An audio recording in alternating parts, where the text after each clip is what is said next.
This story is titled, My Aunt Stole My Fiancé for Her Daughter. Now everyone's crying after I took the trust fund. Hey everyone! The channel's been slowing down a bit, and I spend so much time finding these stories for you. If you enjoy the content, please hit that subscribe button. It means the world, and helps keep this journey going strong. Let's grow together! Now let's start the video. OP starts by saying, I'm 28 years old, and up until last year, I thought I had my life perfectly figured out. I was engaged to Nate, 27, the man I thought was the love of my life. We met in college, but back then, we were just acquaintances. He was charming and funny, but we didn't hang out in the same circles. After graduation, we reconnected at a mutual friend's party, and that's when everything changed. We clicked almost instantly and started dating not long after. For 4 years, we built what I thought was a solid relationship. He proposed to me after a weekend trip to the mountains, and I thought I was the luckiest woman in the world. Our engagement was a big deal. We had a small ceremony to celebrate, with close friends and family. My aunt and cousin Mia were invited, though honestly, I only included them out of obligation. My aunt and I have never been close. She's the kind of person who always finds ways to put others down to make herself and her daughter look better.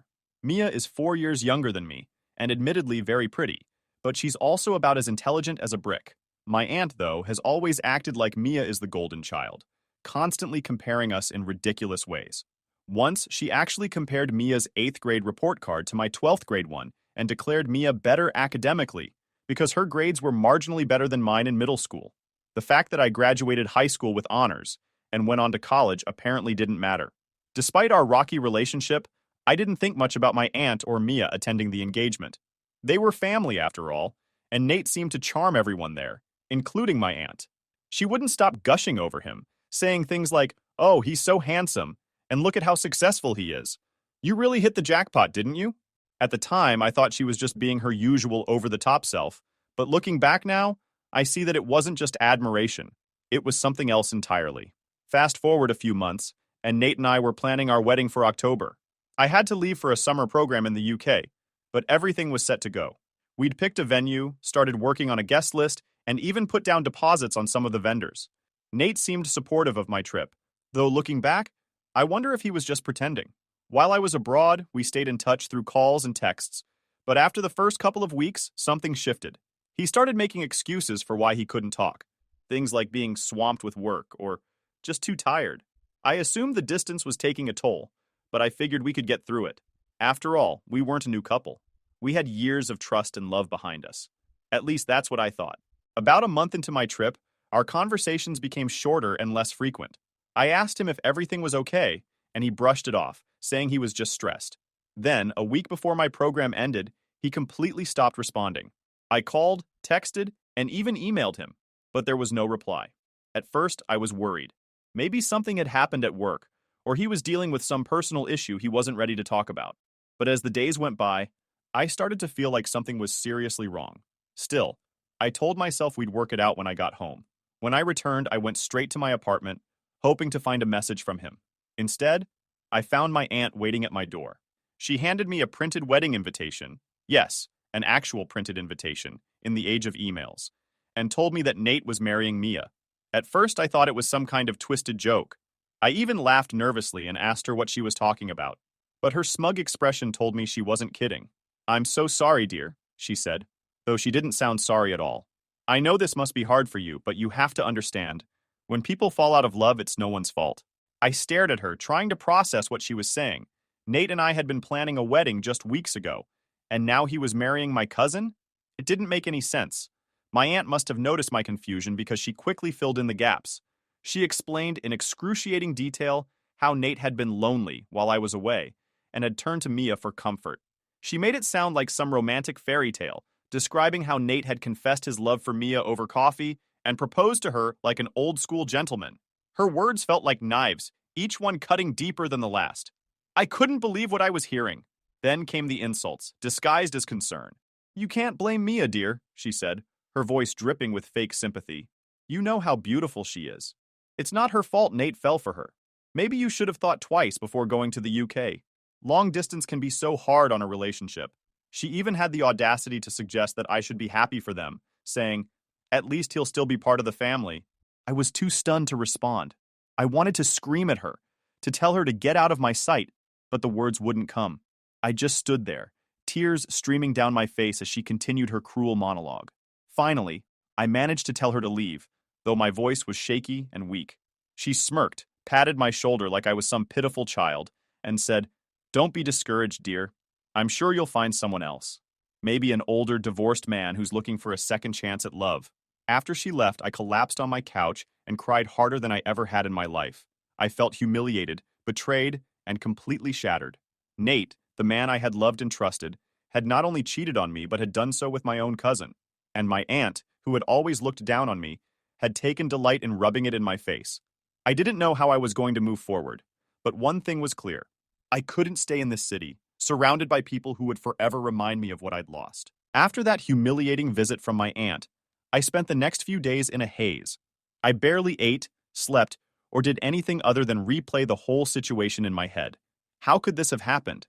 Nate had given me no real explanation, no closure, just silence.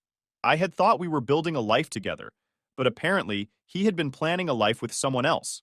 And not just anyone, but Mia, my cousin, the one person my aunt had always pitted against me. For a while, I couldn't even face my friends or coworkers. I didn't want to deal with the questions or the pitying looks. Everyone had known about our engagement. How could they not? We'd had a big engagement party, complete with photos on social media and gushy posts about how lucky we were to have found each other. Now all I could think about was how stupid I must have looked. My mom, bless her, came to stay with me for a week when she found out what had happened. She's always been my rock, and having her there made things a little easier. She didn't push me to talk about it, but she was there when I needed her. We spent hours watching bad TV, eating ice cream straight from the tub, and trying to laugh at the absurdity of the situation. She even joked, "Well, at least you dodged a bullet. If he could do this to you, imagine what kind of husband he'd have been." It helped, but the moment she left, the loneliness hit me all over again. Everywhere I went, there were memories of Nate. The coffee shop we used to visit on Saturday mornings, the park where he had proposed, even the kitchen table where we'd spent countless nights planning our future together. It was suffocating. I knew I couldn't stay in the city any longer.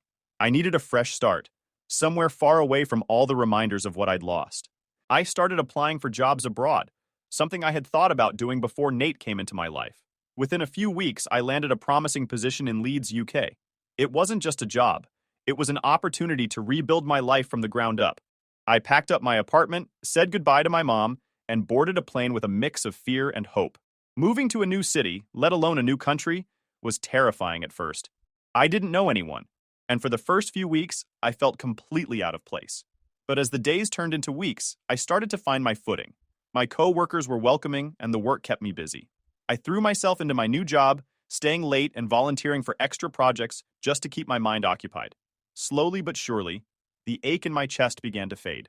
One day, a few months after I had settled in, I got a call from my mom that changed everything.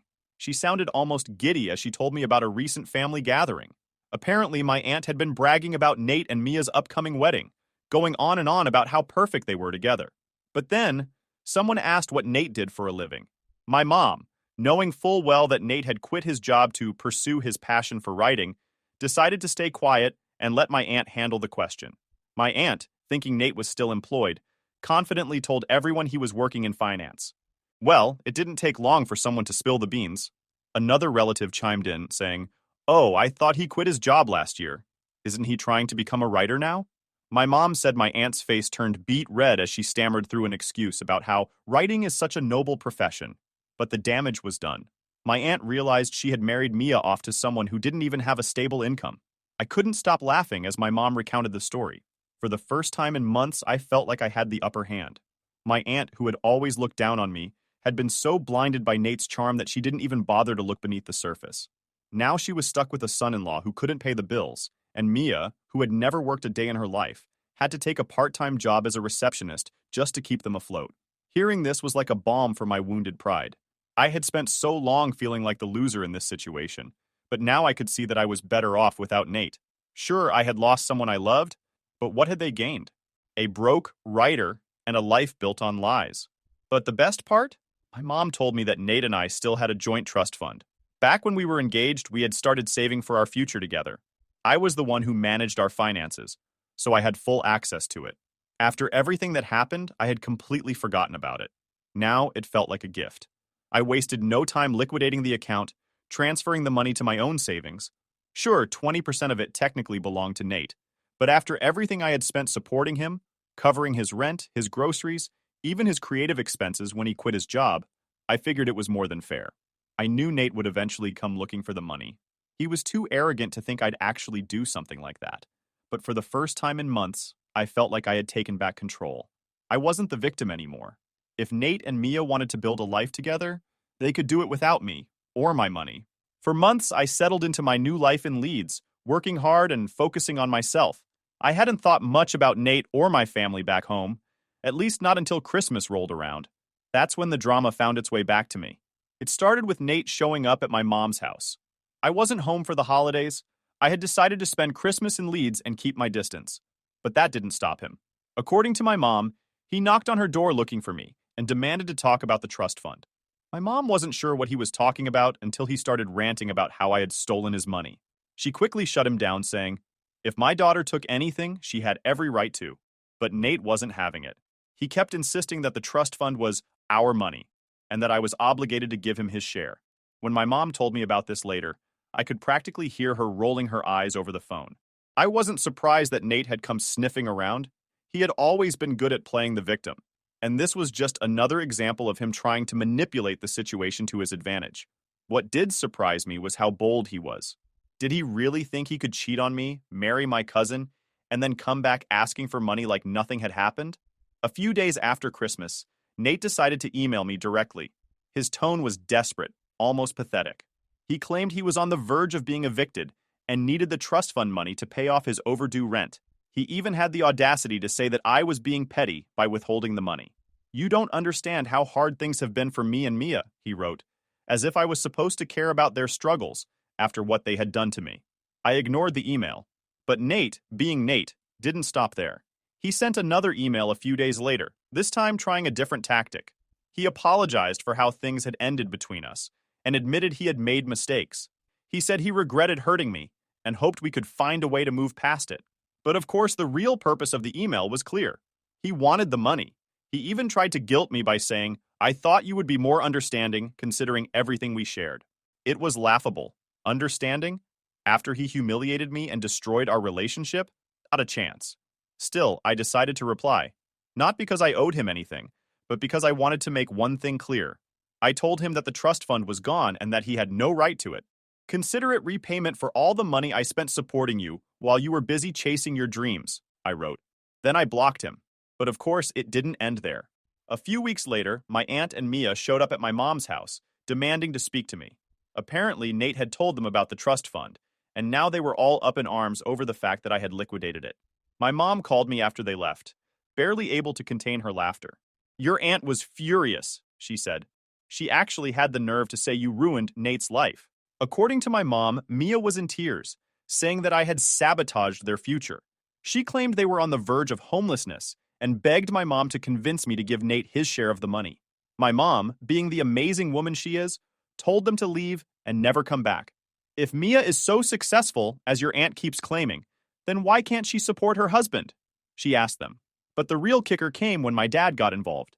He doesn't usually get mixed up in family drama, but this time he had had enough. When he heard about what my aunt and Mia had said, he called them out. He told my aunt that if she didn't stop harassing me, he would cut off the financial support he had been giving her for years. He even pointed out that if Mia and Nate were struggling so much, maybe they should have thought twice before betraying me. My aunt, of course, tried to play the victim. She started crying, saying she had only wanted to secure Mia's future and hadn't realized Nate was a bum. Apparently, she had assumed Nate was still working in finance and was horrified to learn that he had quit his job over a year ago to pursue writing. She actually had the gall to blame me for not telling her the truth about Nate's financial situation. If I had known, I would never have let Mia marry him, she wailed. The irony of the whole situation was almost too much to handle. My aunt had spent years tearing me down, comparing me to Mia, and acting like she and her daughter were better than everyone else. And now here they were, begging for help because Mia had married a man who couldn't even pay his own rent. But the best part, my grandparents, who had been letting my aunt and Mia live with them rent-free for years, finally had enough. They kicked them out of the house, saying they were tired of all the drama. Now my aunt and Mia are renting a tiny apartment together, struggling to make ends meet. Nate is still trying to find steady work, but from what I hear, no one is eager to hire him. I won't lie. It felt good to hear about their struggles. Call it karma, call it justice, but after everything they put me through, I think they deserve every bit of it. By the time my Aunt Mia and Nate were all turning on each other, I felt like I was finally regaining control of my life. I had no intention of stepping back into the chaos, but as usual, they found ways to drag me back into the drama. A couple of weeks after my grandparents kicked my aunt and Mia out of their house, my mom called to let me know that they had shown up again, this time with a sob story. Apparently, Mia was panicking because the landlord had given them an eviction notice after Nate failed to pay rent for the third month in a row. My aunt was desperate to find someone to blame, and predictably, they decided that person was me. They showed up here like they were storming the gates of a castle, my mom said, clearly trying to hold back laughter. Your aunt started ranting about how you're the reason Nate and Mia are struggling. She actually said, if she hadn't stolen that money, they'd be living comfortably right now. Can you believe that? I could believe it, unfortunately. My aunt had spent her entire life dodging accountability, so it was no surprise that she refused to take responsibility for her role in this disaster. After all, she had practically thrown Mia at Nate, convinced that marrying him would solve all of their problems. Now that it had blown up in her face, she was scrambling to pin the blame on someone else. But what really made me laugh was how delusional Mia sounded. According to my mom, she kept saying things like, I thought Nate was going to take care of me, and he promised we'd have a big house by now. The idea that Nate, a man who had been unemployed for over a year, could provide that kind of life was so ridiculous that I couldn't help but laugh. Still, the situation wasn't without its highlights. My dad, who had been mostly quiet throughout this whole ordeal, finally decided to speak his mind. When he heard my aunt yelling at my mom, he came downstairs and told her off. If Mia and Nate are so successful, why are they begging for money? He asked. Maybe instead of blaming my daughter, you should ask yourself why you thought it was a good idea to marry Mia off to a man who couldn't even pay his own bills. My aunt, of course, tried to deflect. She claimed she had no idea about Nate's financial problems and that I had deliberately hidden the truth from her. If she had told me, I would have never let this happen, she cried, as if her ignorance somehow excused her actions. But my dad wasn't having it. He reminded her that she had spent years treating me like a second-class citizen while putting Mia on a pedestal. You thought you were so clever, didn't you? He said. You stole my daughter's fiancé and called it a victory. But now that the truth is out, you're coming to us for help? Don't make me laugh. According to my mom, that's when things really started to unravel. Mia, who had been quiet up until that point, suddenly burst into tears and admitted that she was afraid of being homeless. Nate said he was going to take care of me, but he lied, she sobbed. I don't even think he loves me anymore. Apparently, Nate had been blaming Mia for their financial problems, accusing her of not contributing enough. This was hilarious, considering that Mia was working part-time as a receptionist, a job she only got because of a favor from my uncle, and Nate was barely making any money from his writing. The two of them had built their relationship on lies and deceit, and now it was crumbling under the weight of reality. But the real cherry on top came when my aunt started throwing Nate under the bus. I told Mia not to marry him, she claimed, conveniently forgetting that she had spent months bragging about their engagement. I knew he wasn't good enough for her, but she wouldn't listen. At that point, my dad had heard enough. He told my aunt and Mia to leave and never come back. You wanted to humiliate my daughter by parading Nate around like some kind of trophy, he said. Now that the tables have turned, you expect us to feel sorry for you? Get out. When my mom told me all of this, I couldn't stop laughing. The image of my aunt and Mia being kicked out of my parents' house was so satisfying that it almost made up for everything they had put me through. Almost. A few days later, I got an email from Nate. This time, he wasn't asking for money. He was apologizing. He admitted that he had made a huge mistake by marrying Mia and claimed that he had been manipulated by my aunt. I thought I was doing the right thing, but now I see how wrong I was, he wrote. I know I hurt you, and I'll regret that for the rest of my life. He went on to say that his life had fallen apart since we broke up. He was struggling to find work, his writing career was going nowhere, and his relationship with Mia was hanging by a thread. I wish I could take it all back, he said. I wish I had stayed with you. I didn't even bother responding. What was the point? Nate had made his bed, and now he had to lie in it. He had chosen to betray me, and now he was dealing with the consequences of that choice. It wasn't my job to fix his life or make him feel better about his mistakes. Instead, I forwarded the email to my mom. Looks like karma finally caught up with him, I wrote. She replied with a single sentence, best Christmas gift ever. 2 years later, my life looks completely different from the mess it was back then. Living in Leeds has been the best decision I've ever made. I've built a solid career in my new job, made some amazing friends, and even started dating again. My boyfriend James is everything Nate wasn't: kind, respectful, and genuinely supportive of my goals.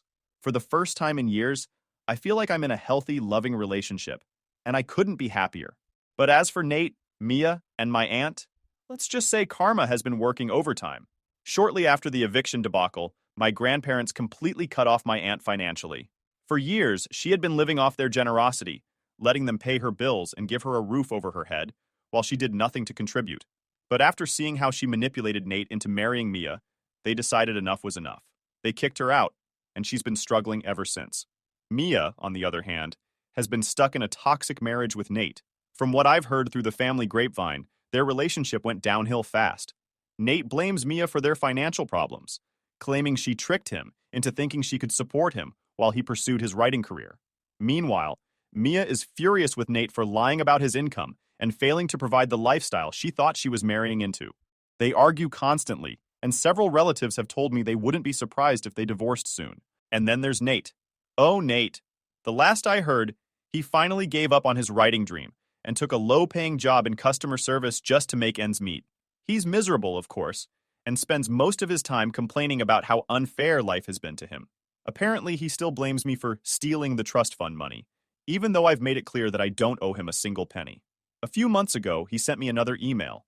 This one was much shorter than the last, just a couple of sentences apologizing for everything and asking if we could start fresh. I didn't even bother responding. What was there to say? Nate made his choices, and now he has to live with the consequences. I have no interest in reopening that chapter of my life. But the most satisfying part of all this? My aunt has finally been forced to face the reality of her actions. For years, she treated me like I was less than Mia, constantly putting me down and making me feel like I wasn't good enough. She thought she had won when Nate left me for her daughter, but now she's living in a cramped apartment with no income, no support, and no hope of things getting better. And Mia, her precious golden child, is stuck in a marriage that's crumbling before her eyes. A few weeks ago, my mom called me with an update. Apparently, my aunt had been trying to reconnect with the family, hoping to get back into everyone's good graces. She even went so far as to apologize to my grandparents for her past behavior, claiming she was just trying to do what was best for Mia. My grandparents weren't buying it. They told her that until she took responsibility for her actions and made amends with me, they wanted nothing to do with her. My mom also mentioned that Mia had been asking around about divorce lawyers. It sounds like she's finally realizing that Nate isn't the Prince Charming she thought he was, my mom said. But honestly, what did she expect? She knew what she was getting into when she married him. Hearing all of this felt like validation. For so long, I had been painted as the villain in this story, the stubborn, selfish woman who drove Nate into Mia's arms. But now, the truth was coming to light. My aunt, Mia, and Nate had all dug their own graves, and now they were dealing with the fallout. Meanwhile, I was thriving. I had a great job, a loving boyfriend, and a life that felt entirely my own. Looking back, I can't believe how much my life has changed since the day my aunt showed up with that wedding invitation. At the time, I thought my world was ending. I felt humiliated, betrayed, and completely lost. But in hindsight, losing Nate was the best thing that ever happened to me. If he hadn't left, I might still be stuck in a one-sided relationship, pouring all my energy into supporting a man who didn't value me. Instead, I've built a life that I'm proud of, surrounded by people who truly care about me. If there's one thing I've learned from all of this, it's that karma is real. It might take time, but eventually, people get what they deserve. Nate, Mia, and my aunt thought they could hurt me and walk away unscathed, but life had other plans. And while they're busy dealing with the mess they created, I'm free to live my best life. To anyone reading this who's going through a similar situation, just know that it gets better. The pain doesn't last forever, and eventually, you'll come out stronger on the other side. And who knows, maybe karma will pay you a visit too.